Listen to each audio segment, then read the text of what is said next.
5월 4일 살아계신 하나님 말씀 출애굽기 19장 1절부터 6절 말씀으로 하나님의 공헌이라고 하는 제 말씀드립니다. 출애굽에 대한 하나님의 총정리가 한번 있으셨어요. 같은 상황을 거쳐왔으면서도 사람마다 동일한 결과를 갖지는 않습니다. 요즘 밝혀지고 있는 서울시 그 교육청의 빨갱이 짓거리와 같습니다.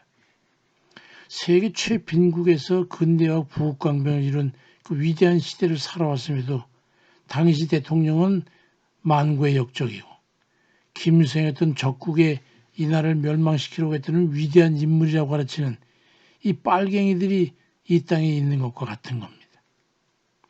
하나님께서 이스라엘 백성들을 애굽에서 이끌어내시는데 10가지 재앙을 통해서 강권적으로 인도해내시고 이어서 광야길로 접어들어가지고 시내산에 이르기까지 먹이고 마시우고 낮에는 시원하게 밤에는 따뜻하게 보호하시면서 시내산 아래에 이르게 됐습니다.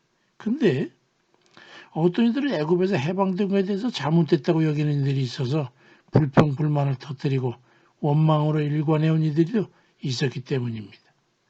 민수기 16장에 기록된 다단과 아비람 같은 그런 이들이죠. 물론 그들은 멸망받았습니다만 우리 인생 요정도 마찬가지입니다. 우리가 현재 처하게 된 형편이 자칫 불평불만과 불신으로 이어질 수 있는 그런 소지가 있다는 거예요. 우리 믿는 이들 가운데도요. 하나님을 원망하고 자신이 처한 형편에 불평불만한 이들이 적지 않음을 보면 알 수 있는 겁니다. 각자의 처지와 형편에 맞게 각양각색의 방법으로 멸망의 길을 걷던 우리를 갖다가 구원의 길로 이끌어내시고 지금까지 연단과 격려를 통해서 이끌어 오셨는데 그 길이 영생 천국의 길임에도 불구하고 그걸 알면서도 당장의 고난과 연단을 원망으로 받아들이는 그런 이들이 적지 않을 것입니다. 그 하나님의 선의는 무엇일까요? 출애굽기 19장 4절 6절에 내가 애굽 사람에게 어떻게 행하였음과 내가 어떻게 독수리 날개로 너희를 업어 내게로 인도하였음을 너희가 보았느니라.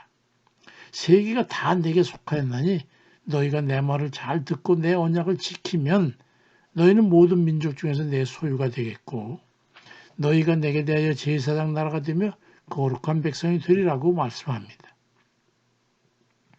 하나님의 서인은 그거예요. 우리 모두를 하나님께로 인도하시겠다는 거죠. 근데 그러한 소원은 아무에게나 주어질 수 있는 게 아니지 않습니까? 천국은 모든 이에게 열려 있기는 하지만 그에 합당한 이들이어야 거기 들어가는 것과 같은 겁니다.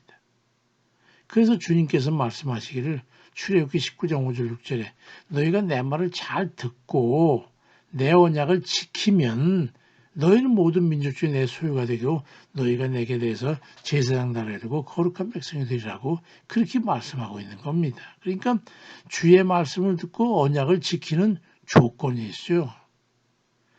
주의 말씀과 언약은 그럼 어떤 겁니까? 주의 말씀 무엇입니까?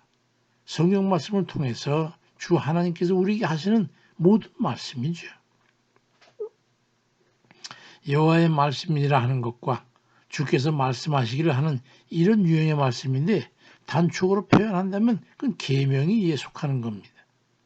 하나님의 선의로 우리에게 권고하시고 명령하시는 말씀입니다. 레위기 20장 8절에 너희는 이 규례를 지켜 행하라. 나는 너희를 거룩하게 하는 여호와이니라. 이렇게 하나님께 직접 말씀하고 있고 신명기 26장 16절에는 오늘 네 하나님 여호와께서 이 규례와 법도를 행하라고 네게 명령하시라니 그런즉 너는 마음을 다하고 뜻을 다하여 지켜 행하라고 모세가 하나님을 대언자로서 말씀합니다. 그럼 언약은 무엇입니까? 약속을 지키지 않는 것은 신의가 없는 거예요. 그 약속을 지키지 않은 사람과는 어떤 관계 설정도 믿을 수가 없는 거죠. 히브리 8장 9절에 그들은 내 언약 안에 머물러 있지 아니하므로 내가 그들을 돌보지 아니하였노라 말씀합니다. 하나님께서는 믿음의 언약을 저버릴 수가 없는 분이에요.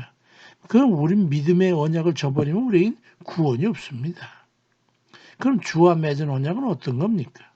사도행전 16장 31절에 이르되 주 예수를 믿으라 그러면 너와 네 집이 구원을 받으리라 이 약속의 계약입니다. 그래서 요한복음 10장 40절에 그래야 거기서 많은 사람이 예수를 믿으니라. 그런데 그 믿음의 결과가 뭐였냐면 예수 그리스도를 믿고 구원받아서 영생을 얻게 된 거예요. 사무엘상 15장 29절에 이스라엘 지존자는 거짓이나 변개함이 없으시니 그는 사람이 아니심으로 결코 변개치 아니하십니다. 하나님께서는 약속을 어김이 없어요. 절대로 없어요. 하나님의 약속은 변개함이 없으십니다. 그 약속 때문에 우리는 믿음으로 영생을 얻게 된 거 아니겠습니까? 이 말씀과 언약을 삶과 믿음의 기준으로 삼고 하나님께로 인도하시는 그 뜻을 받들어서 의로운 삶을 살아들임으로 영생을 얻고 이 생의 삶 또한 인도함을 받는 그런 이들 다 되시길 주의 이름으로 축원드립니다. 아멘입니다.